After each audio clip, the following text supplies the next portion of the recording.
هنتعلم في الفيديو ده 10 مصطلحات، وهحاول اربط لك كل مصطلح بقصة عشان ما تنساهوش. بعض القصص دي مش حقيقية، بس الهدف منها تثبيت المعلومة مش اكتر. وفي اخر الفيديو هنشوف المصطلحات دي من افلام. throw in the towel.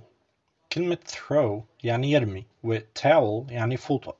والمصطلح ده جاي من رياضة الملاكمة، لما المدرب يرمي الفوطة جوه الحلبة كده بيعلن ان الملاكم بتاعه مش هيقدر يكمل، بالتالي المصطلح معناه يستسلم.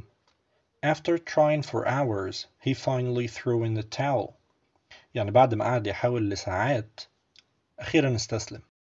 Let the cat out of the bag. زمان في أسواق الماشية كان بعض البياعين بيحاولوا يخدعوا الزباين بأنهم يبدلوا الخنازير اللي في الشكاير بقطط. وطبعا لما الزبون يرجع البيت ويفتح الشكارة هيكتشف السر بتاع البياعين. وده معنى المصطلح، إن حد يكشف سر وغالبا بدون قصد.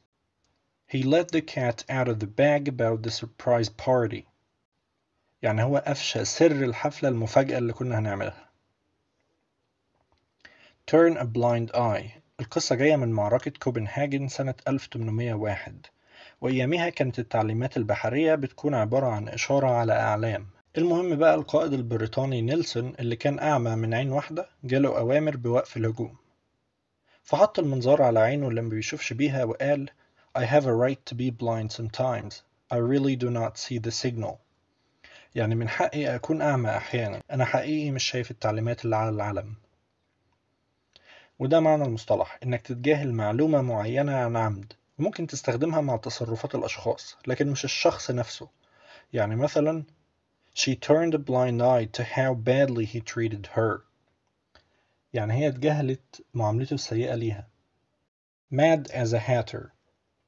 القصة من القرن ال18 لما صانعي القبعات كانوا بيستخدموا الزئبق في تجهيز الفرو، وده كان بيعرضهم لغازات سامة، والنتيجة كانت رعشة في الإيد، فقدان ذاكرة، هلاوس، وتقلبات نفسية حادة، فبقوا فعلا مجانين.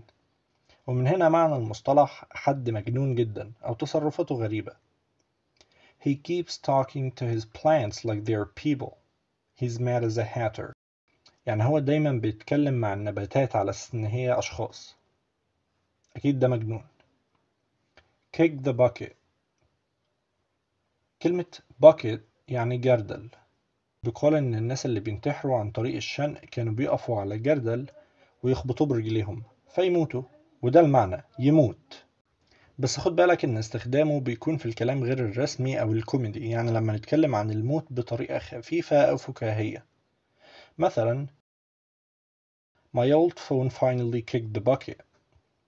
وهنا استخدام مجازي، يعني أخيرا تليفوني القديم باظ أو مات. أو ممكن نقول Did you hear? Old Tom kicked the bucket last week.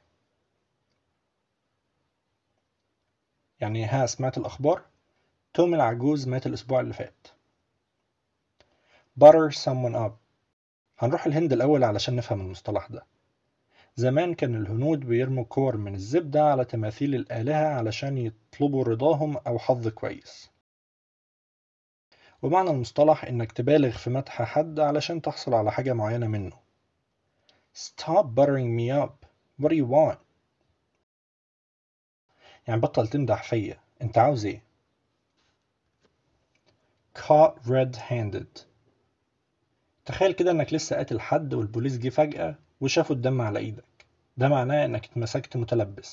The little boy was caught red-handed stealing candy from the store. Burn the midnight oil. كلنا عارفين إنه قبل الكهرباء كان فيه المصابيح دي، واللي بتشتغل بالجاز أو الزيت. طيب يا ترى هنشغلهم الصبح ولا بالليل لما الدنيا تكون ضلمة؟ أكيد بالليل.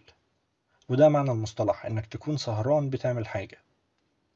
He burned the midnight oil doing his homework. يعني هو فضل سهران بيحل الواجب بتاعه. Like a fish out of water. السمك بيعيش في المية، ولو طلع منها بيموت. وده معنى المصطلح، إنك تحس إنك مش في مكانك أو مش مرتاح وسط ناس معينة. When I moved to a new school where I didn't have any friends, I felt like a fish out of water. Add fuel to the flames. كلمة fuel يعني بنزين، و flames يعني لهب، زي لهب الشمعة مثلا. تخيل بقى حد عمال يحط بنزين على اللهب فالنار هتزيد، وده معنى المصطلح، إن حد يزود المشكلة أكتر. Your anger only added fuel to the flames. يعني غضبك هو بس زود المشكلة. Hey guys!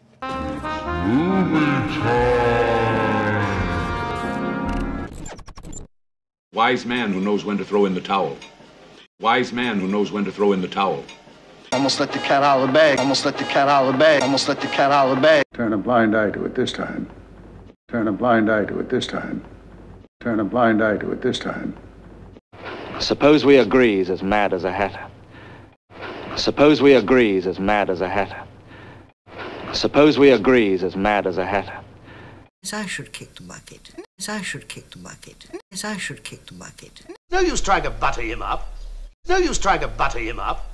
No use trying to butter him up. The man was caught red-handed. The man was caught red-handed. The man was caught red-handed. Well, if we both burn the midnight oil, I think you could see improvement sooner. Well, if we both burn the midnight oil, I think you could see improvement sooner. Okay, so adjusting to new circumstances, feeling like a fish out of water.